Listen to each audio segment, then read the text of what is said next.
Goeiedag almal, ek glo die Here praat met elkeen van ons en hy vra die volgende vraag: my kinders, waarom twyfel jy? En dan kom hy en hy sê vir ons, wat bring twyfel mee in ons lewens? Jakobus 1 vers 6, want hy wat twyfel. Nou hier woordjie twyfel, diakrino, kan hierdie konteks dui op iemand wat van 'n waarheid verskil, of iemand wat wonder oor 'n waarheid. Jakobus 1 vers 6, want hy wat twyfel is soos 'n golf van die see wat deur die wind gedrywe en voortgesweep word. Jy weet, sulke winde en golwe saai verwoesting, maar jy het geen rede om te twyfel oor die Here se liefde, sy genade en sy bemoeienis nie. Want hoor wat sê hy vir jou in Jeremia 1 vers 4. Die woord van die Here het dan tot my gekom en gesê, nou hierdie woordjie woord is dabar, wat sê, iemand wat praat, iemand wat iets verklaar en iemand wat iets beloof, iemand wat iets sê waarvan hy oortuig is, en hy praat van die Here hier.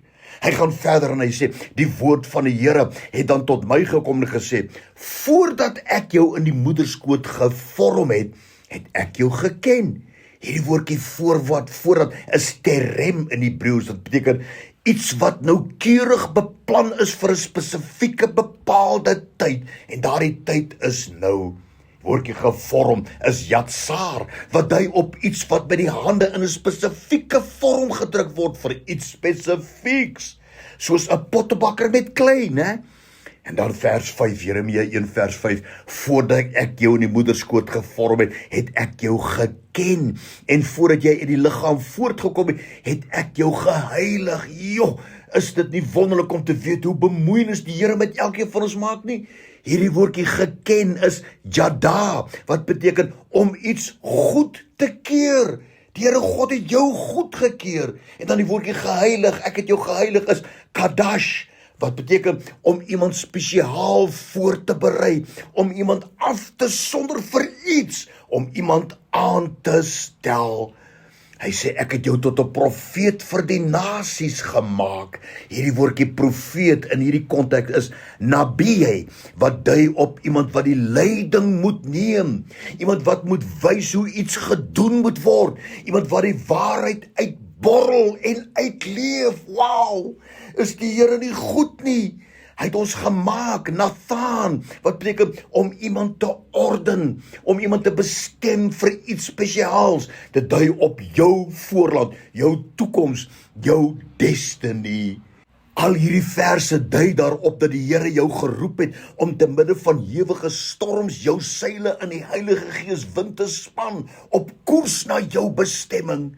En op hierdie boot waarvan jy die kaptein moet wees, is ander mense wat na jou opkyk, mense wat jou vertrou, mense wat afhanklik is van jou.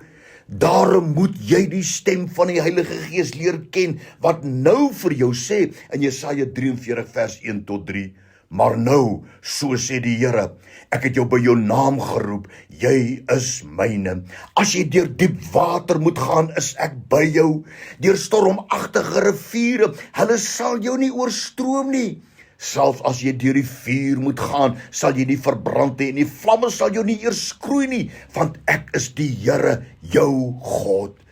Ag, kind van die Here, luister, seil jou boot deur die storms van hierdie lewe. Jy is nie alleen nie. Wees die kaptein van jou boot en stuur dit wat die Here sê jy moet heen gaan. Na die ander kant het die Here vir die disippels gesê, en jou ander kant is die suksesverhaal wat die Here vir jou in gedagte het. Dankie daarvoor, Here. Amen.